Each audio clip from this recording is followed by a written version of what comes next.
You just realized your business needed to hire someone yesterday.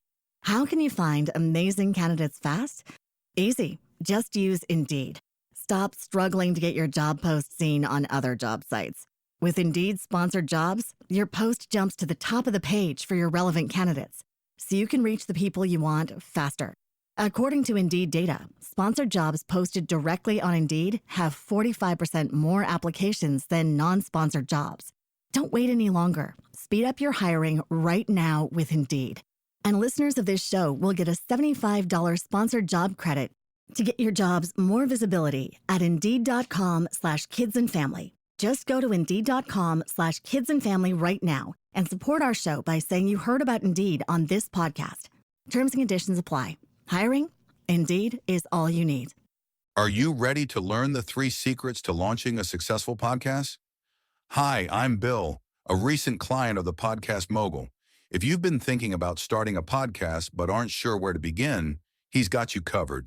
He is hosting a free webinar where he will share the 3 secrets that can help you launch, grow, and monetize your podcast without any fancy equipment or technical headaches. Click the link in the show notes to save your spot now and let him help get your podcast off the ground.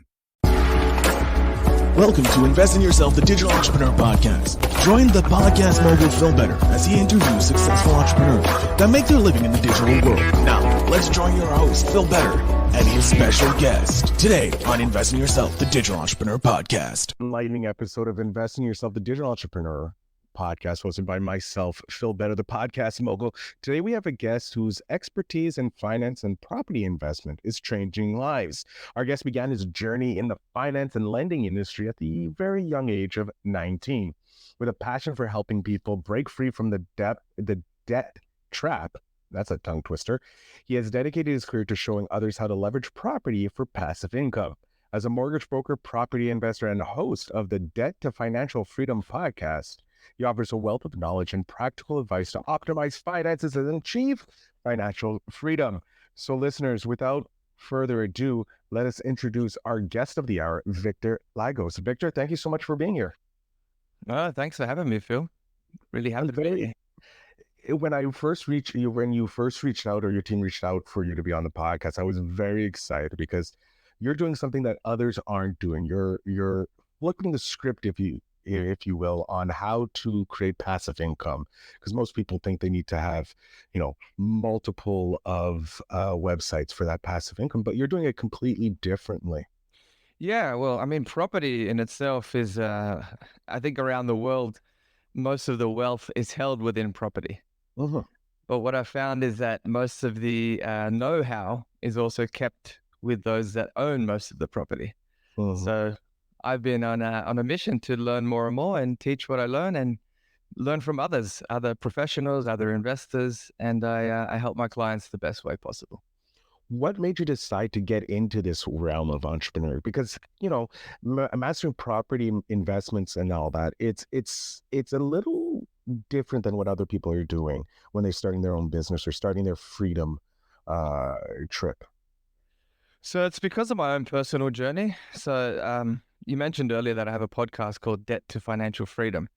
And my personal journey professionally is that I got into financial services when I was 19. And just for context, I'm now 37. So that's, 18 years now? You're nearly 20. We'll call it 2 decades. You've been in the game 2 decades. About 2 decades, yeah. But my personal experience was actually I was in debt at a young age as well. So I'm sure it's like this in a lot of other countries, but in Australia specifically, I was 18 years old and I was working full-time at a supermarket, quite a large chain. And that was easy enough for me to get a $12,000 personal loan and a credit card from a bank. I walked in and they approved me on the spot. And that was sort of the journey. By the time I was age 20, I believe I was probably in more than $20,000 worth of unsecured debt. So I've had an interesting relationship when it comes to debt personally, and then professionally, I've learned more and more how it works on the inside, working for financial institutions. And my parents were property investors, but they were very novice and they didn't have good help along the way. I was able to see that while I was working and still living with them. And unfortunately, through their experiences and lack of knowledge and lack of genuine guidance, they were taken advantage of because of the great Australian dream of having a home and setting their family up. And basically, long story short, because of that, their relationship to money, because of not managing their debts well, and because of not having good help, they are now in their late 70s. They are on welfare and they are renting, and literally they don't have much money to their name. And it's quite sad because I know how hard they worked. I've got two older brothers, and they worked really hard along the way. My dad had his own business as a tailor. My mum was a legal secretary and executive assistant. So they were earning reasonable money. And at one point they even had, nearly 3 properties. So for all that to come undone, that's sort of put me on this path of how do I actually help others so that never happens to them. And there's an absolute most chance of return and very, very little chance of risk. And yeah, here I am today. I love it. I love how you took a negative, if you will, from your youth and turned it into a huge positive, both with the fact that you had the debt situation, which I think is a crime that banks give that much money to 18-year-olds who have no idea the dangers, if you will, of handing so much money to an 18-year-old. Let's be honest. Most 18-year-olds shouldn't be handed more than $100. Not the wise people. But when did you start shifting? Because you said you were in heavy debt when you were 20 years old, in early 20s. When did you realize, like, oh shit, this is not good for me? I need to change my situation. Yeah, it's I wouldn't say it was like a one click of a moment where I was like, okay, from now on, I'm gonna change. I think it's been a bit of a love-hate relationship and a bit of a it's been multiple experiences that have kind of kept me on track and put me ahead and put me behind again. But what I would say is one thing that clicked for me early on was when I read the book Rich Dad Poor Dad. That was in my early 20s, and I understood the concept, of building income producing assets and reducing liabilities, and understanding what is good debt versus bad debt. And good debt is basically debt that allows you to grow your wealth and it's tax deductible, and bad debt is debt that is not tax deductible, and it's typically when you're wanting instant gratification, you're wanting a feeling, you want something now. It's not for the future, right? And what happened was I knew about credit. So in a lot of countries, credit score is very important. Australia, it hasn't been as important compared to the last few years, but your credit file or your credit history is still very important. And no matter how much debt I was in, I've always protected that score. I've always protected my credit history, and that's helped me to get more and more debt. And it's actually quite weird because at one point I saw credit cards when I was really young, I saw credit cards as a bit of a trophy, because it felt like if I could get money from banks, it kind of adds to my self-worth, right? They say, oh, you're worthy of a credit limit increase, or you're worthy of a American Express card. It's like, oh wow, it feels, yeah. At one point, I actually had 5 credit cards. Yeah. But look, I wasn't as silly. Like, yes, I would use the funds, but I never cash advanced. That's the thing. A lot of people, get stuck. I never went to an ATM and took money out from a credit card. I actually played the game where I would use one credit card provider to pay out another for a lower interest rate to keep my repayments low and pay less interest. So I think what really shifted for me was when I met my wife. That was about 8 years ago. So 2016, I started my first business as a finance broker. I'd been a finance broker for working for someone else before that.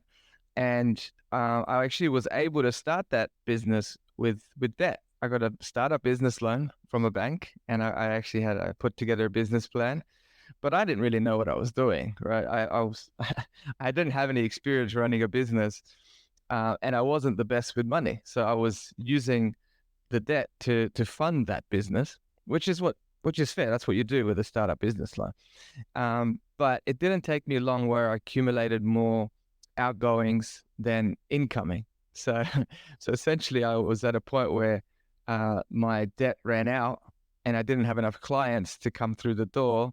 I had a fancy website, right? I had videos, but I also had all these commitments. So I started paying for courses and people to educate me on how do I operate a business? How do I grow a business? What do I need to do? And everyone who I was paying, they were operating their own businesses. So they were obviously happy to collect my money, right?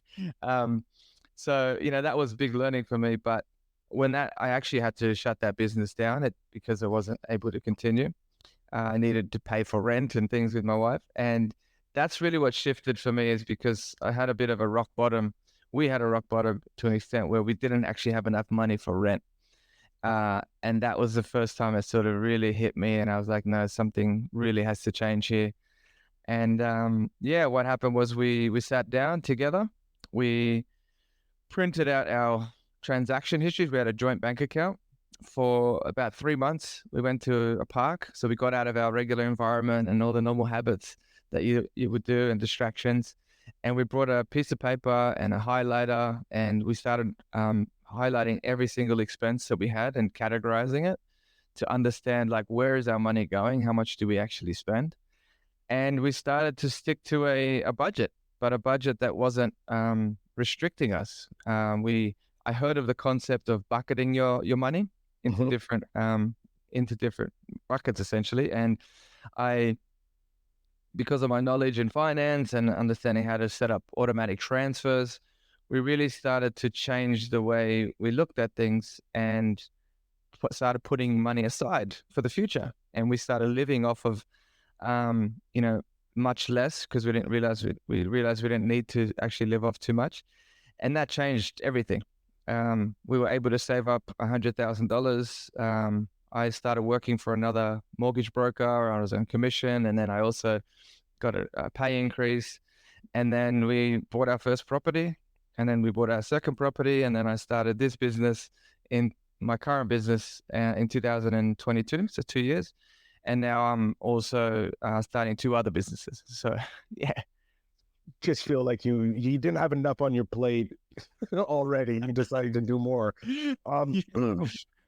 Coming from multiple podcasts to Phil. Yeah, coming from someone who has multiple podcasts, which must say is it's probably about the same headache as running multiple businesses. I want to know, with you established something with how you got out of the debt trap with your wife, was printing out your bank statements, highlighting what are good, what are bad, expenses, if you will. Is there other strategies that you would recommend for individuals, apart from, like, the basic printing out your bank statements and seeing where your money's going, that they can start kind of like break free from the cycle of debt, if you will, and start building finances through property? Because property obviously is one of the major needs, right? We all need housing or comfort, if you will, and housing brings that. What other strategies do you have for people to start that journey? So there's lots of strategies, but I think what it starts with is having a mental framework of why you're doing it. And I think that's what shifted for me. So we talked about, putting money aside and categorizing it, but that sounds quite boring. And for most people, they're probably not going to do it unless there's a framework for them to comprehend that. Like, why would I do that? And what helped me is to realize that every time I spend on credit cards, or borrowed money. And a big thing that's going on at the moment is called buy now, pay later. There's a couple of big players, Afterpay, ZipPay, and huge others, Clara, all around the world. It's massive. And I've never got into buy now, pay later because that came after I learned my lessons. But what I can say is every time you use money from debt to cover your expenses now, you're actually stealing from your future self. And that's what changed for me, because if you imagine you want to get, say, a brand new mobile phone, and it's going to cost you $1,000, but you don't have $1,000. So you put it on buy now, pay later. And you say, I'm going to pay it off in 6 installments, or I'll put it on a credit card and I'll pay it over time. You get to enjoy that phone right now. So it's instant gratification. It's like, great, feels awesome. But we all know that feeling fades away very, very quickly, right? After maybe a few days, a week, it just becomes another thing. And you no longer get to enjoy the feeling of having something new and all of that. So then your future self has to pay for it. And your future self is like, oh, thanks, past self. You got to enjoy all the feelings. Now I got to deal with this and I have to pay it back. And then you have this negative feeling that you're paying back something. And at the end of the day, when you're paying for something, there's an exchange. So it shouldn't be a negative feeling. You're benefiting. All right. But it creates a negative feeling, this loop in your emotions and in your thoughts about money and about what you use that money for, because you've stolen from yourself. So, but on the flip side, if you were to put money aside and so not look for instant gratification, but look for delayed gratification, it actually feels good because you're putting money, it feels better, I should say. You put money aside, say every week, say $50 a week, and then over time that increases. Eventually, you're actually giving to your future self. So eventually, you have $1,000 and you buy that mobile phone. You may not even buy that phone. In the end, you might end up deciding, you know what, I'm going to get something secondhand and get something for $600 and keep my other $400 to give to my future self for something else. Mm-hmm. And then your future self says, thanks, past self. You've looked after me. Now, right? Now I own this phone outright, right? I don't have any debt. I get to enjoy the feeling for as long as possible now because I don't have to worry about it anymore. It's mine, and I can use. And now you've created a habit as well. So you've put away $50 a week, and now you continue paying $50 a week, but now you're giving for something else. Now you're saving for a property, for example, a deposit, because you obviously want to buy something bigger and better that's going to give you a return in the future. So it shifts the focus of how do I have, what can I do now to give me more later? And also the understanding of leverage, right? So leverage is the other piece, that if you know that you can use your deposit or your cash to leverage the money from the bank, essentially using the terminology OPM, which is other people's money, you can turn your $100,000 potentially into a $600,000 asset, right? So you put $100,000 down, and let's make it $1 million, depending on your borrowing capabilities or your capacity, but let's just say it's $1 million. So framework is, if I have $100,000, everyone's heard about compounding interest and things like that. That's, compounding. If you put $100,000 in the bank and say you get a 5%, let's say 10%, you get 10% return at the end of that 12 months. If you don't take out your earnings, you'll have 110,000. If you leave that 110,000 in there, you now get a return on 110. And then over time, you get 10% on 110 and then 10% on 120. But on top of that, there's that compounding amount on top, right? So you understand that over time, it gets larger and larger. But the return on your capital is always based on 100,000. So by leveraging the bank's money, by leveraging the tax deductibility, by leveraging rental income that you generate from the investment property, which will cover most of the interest. It used to cover all of it. Now it's a little bit negative because of interest rates. But you could essentially turn your 100,000 into $1 million asset. And if you do that well, your return is not on 100,000, it's on 1 million, right? And the bank they're essentially a business partner with you, but they're not wanting a percentage of the profit. That's the difference. If you do that well, all they care about is getting interest and fees, right? Pay the interest and fees, and most of that is paid from either your tax deductibility. So this is your some of your pre-tax money that you can actually use towards that, as well as the rental income, which is paid by the tenant. So you're providing housing for somebody or a family. So it's a win-win-win scenario, right? As long as you structure it well, the tenants are now paying majority of the interest. The bank's getting their interest and their fees. The tenant's getting a house. You're getting less tax, and you're controlling and you own $1 million property. And if that compounds at 10%, now what's 10% of 1 million? 100,000, right? Is that right? Yeah. 10,000. Sorry, 10,000. Yeah, listen, it's money. I'm not a math guy. It's much more than put it in 1 million times 10%. Sorry, it is 100,000. Yeah. It's 100,000, right? So you've essentially, if you get that return, right, which is possible, it's not guaranteed. There's no guarantees in this game in property, but if you do it well, there's a very good chance you could get 100,000, which is 10% return. So that means in 1 year, technically, you could actually get your return on capital, right? Yeah. Because of the power of leverage. Those are the couple of frameworks that I sort of want to put out there, because by understanding this, it gives people gave me a reason to actually work towards something bigger and give to my future self. And now I'm reaping the rewards of it. Slowly but surely, it's growing and growing. And then, yeah, it's a change in mindset. So that's what I would recommend. And of course, there's the whole personal growth. So if you're wanting to understand different strategies, it's all around, self-improvement, right? If you believe, there's so many different strategies you can learn, but you need to believe that you can achieve these goals that you set for yourself. And I've been on this journey. Someone I've followed early on was a fellow Canadian, was Bob Proctor. I think he was a really good man. He's passed away now, but a lot of his learnings I've applied. And he learned stuff from reading Napoleon Hill's Rich Dad, Poor Dad. He learned from Earl Nightingale, so I learned some stuff from there as well. But yeah, that's what I would say. I love it. When did you decide? As a podcaster, I have to ask this because it's my bread and butter. When did you decide that a podcast would be beneficial to Lagos Financial?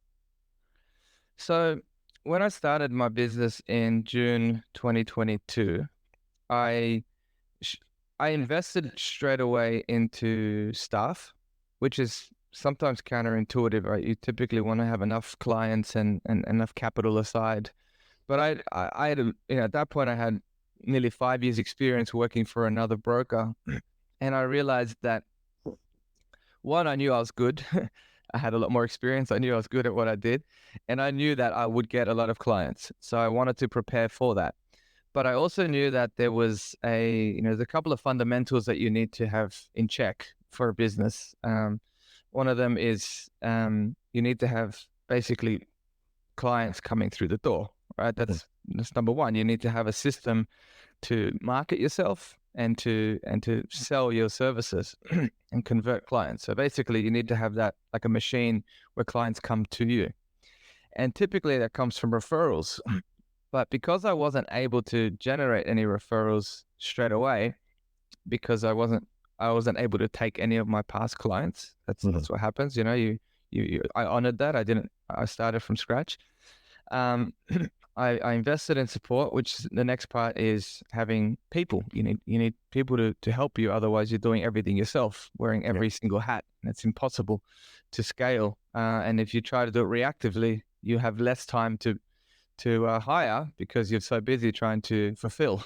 Yeah. So I hired someone straight away. And then another part was systems. So I started to build out my processes and systems, because that's another fundamental. A business is as good as its systems, people, and of course, your ability to acquire new customers.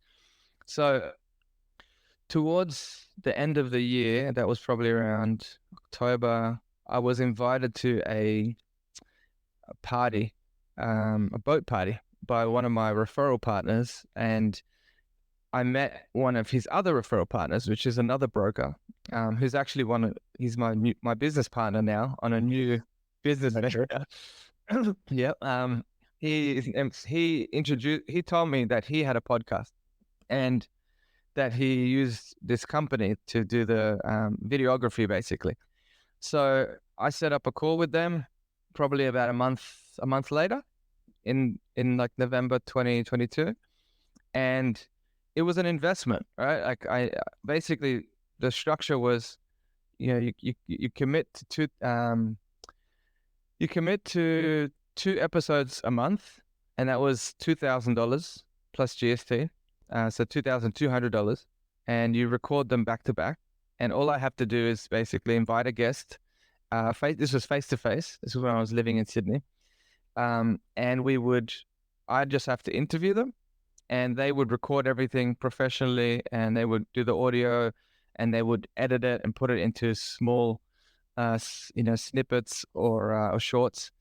And then they had a separate cost to do the distribution, to put it out in the socials, which was like another $1,000. And I was like, yeah, I don't want to do the distribution, but I do want the podcast. So I had some experience with a virtual assistant, and they said if you bring on a virtual assistant, a VA, that they'll help train this VA so to do the distribution across the socials. So I had a trip booked to Europe with my wife in December, and we're going for a whole month.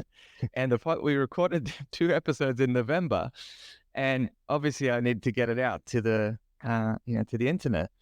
But I was away, so and this is what also I started learning early on, the power of using other people's expertise, right, and getting consultants essentially to help you do things rather than teaching you what to do and then you having to do it. So that's what coaches do, right? They try to guide you on what to do, but you have to execute. Where I prefer consultants that actually implement. And that's what they did. While I was on the trip, they actually trained the virtual assistant that I brought on board virtually on how to do it. And while I was traveling, he was getting feedback. And in January 2023, the first episode was posted, and that's continued on. It's obviously evolved. It's no longer live. It's not sustainable to pay that sort of money going. It's now virtual, and now I do different series and interviews and things like that, and I'm doing a little bit more solo, and it's been a year and a half now of doing podcasts. And that changed my business big time. Like, I can tell you a bit more after. So I have no doubt how it changed your business being a podcaster. Right? It's a lead magnet, lead generator. It's everything you need, authority builder, and that's one of the reasons I have so many podcasts, because I love podcasting, and I get to talk to amazing, interesting people like yourself, Victor.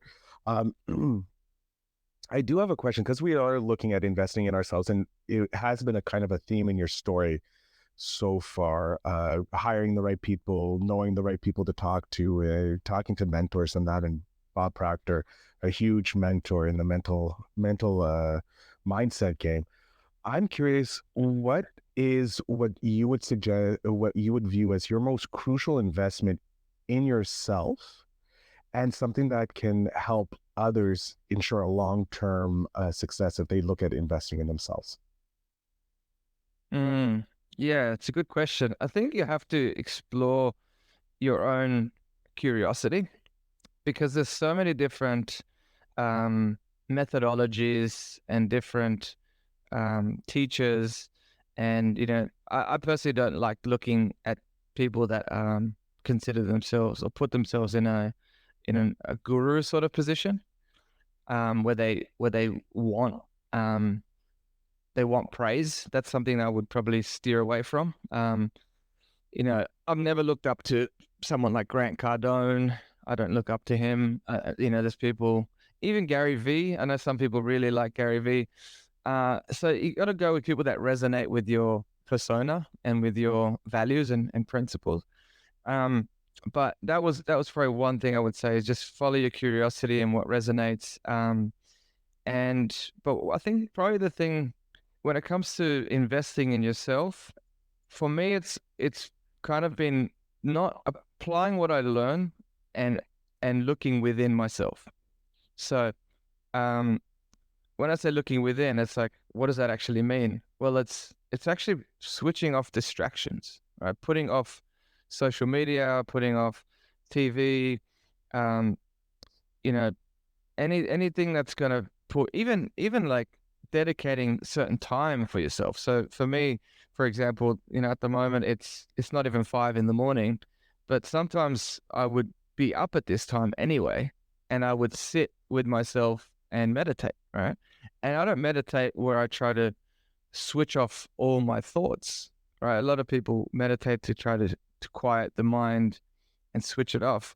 I actually meditate so that I can find out what's going on inside and make peace with it, because it's up to you. Like there's going to be external influence all the time throughout the day, like keeping busy with work, keeping busy with other people and everything. But when you put all that energy and attention on yourself, you're able to then for me personally, I'm able to process emotions and basically gather myself or recenter myself and understand myself at a deeper level. And I think that's, it comes to self-awareness. If you're wanting to make change, if you don't know how you operate, then how do you expect to change for the better, right? Mm-hmm. So that's, I think that's, I can obviously go into more and more detail, but that's probably how much I would say is like, find more about you, what makes you tick, what are some of the emotions that you're carrying, and find different methodologies that allow you to process those emotions. I've created my own framework that I follow, and I'm happy to share that with you if that helps. Yeah. Well, maybe that could be a future episode. Don't want to give all the beans away in the first episode. Yeah. We need to have Victor come on again. Victor, we are coming close to the end, which I hate because I'm having a great time chatting with you. I find that you're a breath of fresh air in the financing of housing and that, because I've had a few people on who live in the real estate world, and I love how you're more of a breath of fresh air coming in and helping people. With that, my final question is, I have your 10-year-old self here, Victor. He's very chatty. He hasn't stopped chatting the whole time he's been here, but I'm wondering, what's one piece of advice you would love to hand back to your 10-year-old self? Yeah, good question. So if I was talking to my 10-year-old self, I would say, embrace that you're different. Don't feel like you need to fit in. It's not about everyone else, you fitting to them. Be who you actually are and explore that as to the best of your ability. I love that advice. It's great advice, Victor. I think more people should embrace who they are as a 10-year-old so that they can grow to become a better human being. Victor, I'm going to jump off screen here. I'm going to give you the last little bit. Tell my audience where they can connect with you, where they can follow you. If they're in Australia looking for a great mortgage broker or a financier, that as well is up to you. But the floor, sir, is yours. All right. So if you're looking to connect, best place to find me is on my website, which is lagosfinancial.com.au. So that's LAGOS. financial.com.au. If you want to listen to my podcast, you'll find that on my website under the podcast tab. Alternatively, you can search Debt to Financial Freedom on Google, and you'll find the YouTube channel, and you'll also find me on your Spotify and iTunes as well. Thanks. Awesome, Victor. I want to thank you so much for coming on the show, sharing your story with my audience, and leaving some little tidbits for future episodes when I have you come back on. So I want to thank you incredibly for that. You're very welcome, Phil. Thanks for having me on. Really appreciate it. You are absolutely welcome. The pleasure is mine. To my audience, make sure you check out the show notes down below to connect with Victor. And if you are in the Australian region, maybe you can find a great person to help you finance the next house you buy. And with that, I thank you so much for listening. And remember to always, always invest in yourself.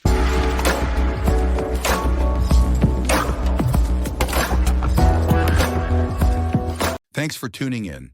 Now it's time to take the next step. When you're ready to dive deeper into how to launch, grow, and monetize your podcast, Phil's got something special for you.